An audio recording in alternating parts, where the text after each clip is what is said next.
Alright, so I worked on the iOS for a bit more, and there's still some issues going on with it, but I'm just going to keep on moving on and just starting to shade other parts of the eye, like the skin.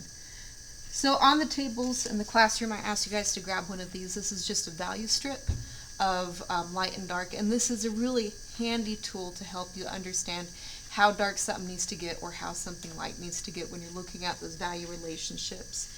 And so, for example, if I'm trying to get this shadow here in the white of the sclera, how dark do I need to go? And so what I can do is I can take this, compare it to decide, okay, how dark do I need to go? So we're getting pretty close to this value, but it's most closest to that value. So it's like that middle range, you know, kind of sort of lightish gray. And then I can compare it to my drawing and say, okay, how much darker do I need to go? So I got it pretty down in value over here, but over here I can see this needs to go a lot darker. So I'll come in, place down the value of how dark it is. Sometimes it's really hard to determine how light or dark your value relationships are, especially if you have a lot of white space looking at it. Because like if I draw this off to the side, it's going to appear a lot darker than it actually is when I compare it to white space. Compared to if I come, to a black space, if I put some dark by it, it's going to appear a lot more lighter. And so as you go along, it's really important to look at those value relationships. How much lighter, how much darker do you need to go? And I'm going to be doing that with the entire eye. And just remember, like even though this white of the eye is white, the sclera, there's going to be a value. The only thing that should be the white of the paper should be the highlight, which is probably going to be this area right here in the eye. This area is also really light, but my suggestion is you probably want to darken that down just so this stands out just a bit. Just darken it down a smidgen. Alright, and I'm just going to keep on going. I've been working on changing my directions, going in overlapping circles. I'm going to zoom up here so we can look a little closer at stuff. But I'm just slowly building my values, going in and out. Alright, since we're working on the outside of the eye, or about to, I want to talk about wrinkles over here. Alright, so something I see students do a lot when they're looking at like a crease in the eye or any kind of crease, they just kind of shade it and then they draw a darker line to represent the crease. And that's not really going to help you with your form. Something that I like to think about when I'm doing creases, I think about a roller coaster a lot. That a roller coaster doesn't do this, right? It doesn't jump up and down. That it kind of moves in a curvy kind of fashion. And I think about the same thing as with the creases in an eye. Something I have you guys do is like just look at the side of your finger, just at the creases, and how it just doesn't jump from one to another. That if I were to look at the creases of the side of my finger, like what it's doing is this. It's kind of coming in, coming down. It's a lot more curvy, and you want to do that same thing with your eye. You don't want to just shade it and draw a line, but you're thinking about that roller coaster. And so what I like to do, let's go back to the eye here. So I'm looking at this crease above the eye. I'm going to push my pencil hard, then I'm slowly going to release it to give that sensation of a heel. I'm not just a line. It's not just a line. Alright.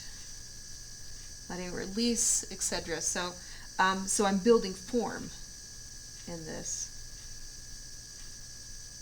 I'm getting to eyelash land right now. I'm going to pretend I don't see them right now. So and I'll even come back. Right now you can see all my horizontal marks. I'm going to come back, change my directions, or actually I'll go in overlapping circles, which is probably the best thing to do right now in this. Just analyzing the values. I'm always looking at my photograph. I know you guys can't see the photograph right now, but I'm looking at it. I'm I'm always looking at my source of information and where I'm gathering it. I'm not just making it up out of my head.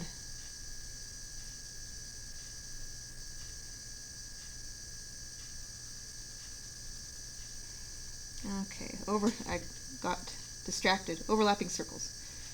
Okay. So think about that when you're working on the creases. It's not just a line. Just working on smoothing this out, how it starts to get lighter, observing how it gets lighter over here where the light is catching it. Then it gets darker again in this skin area right here. And I can come back with my value scale, compare those values. How dark do I need to get? How much darker do I need to push it? Looking at those value relationships. Okay. I would suggest not to start the eyelashes until you got the skin shaded, and you want to have this entire eye shaded. And let's go ahead and talk about some of the requirements.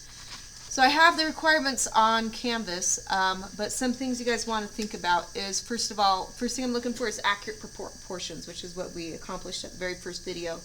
I'm also looking at the accuracy of value relationships, that you're looking at where your dark is dark, where your light is. Okay, third thing, the entire paper has to be shaded but the highlights. The highlight's the only thing that can remain the white of your paper. I'm also looking at analyzation of your soft edges versus your sharp edges and your shading. So no smudging around. If you're like me and you rest your hand a lot on your, you can see I got some pencil marks starting right over here. If you're one of those people, what I like to do is I take a piece of paper and I just place it over here so I can move my hand back and forth if I'm leaning it against something, so I'm not ruining the picture underneath and I'm not spreading graphite all over my hand. I went and I grabbed a couple of student examples just for you guys to look at. So here's this eye. I did not score it well. It has nothing to do with proportions or anything, but their paper is not fully shaded. There's a lot of white spaces happening, competing to where your focal point needs to be. So yeah, make sure the whole eye is shaded. Work on your shading. This is kind of a quick scribble job that this student did. You don't want it to be scratchy. If you guys can see how scratchy it is, really try to smooth it out as much as you can. Let's see, let me try to find a good one. So here's a good student example. They have their whole paper shaded. They even have lighter values shaded on this side. They have really nice strong values happening, and you can see they're really analyzing their value relationships as they were going. So this is a good example. The whole thing is shaded.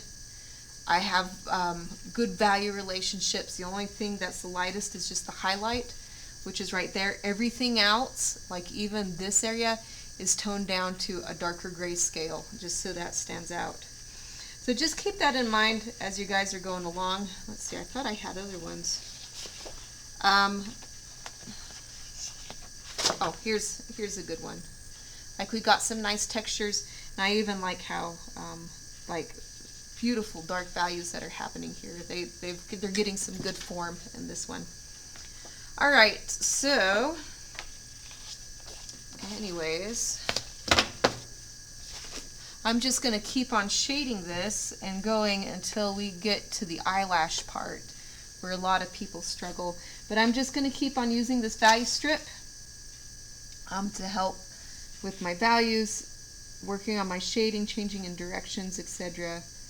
And then the last video we will focus on the eyelashes.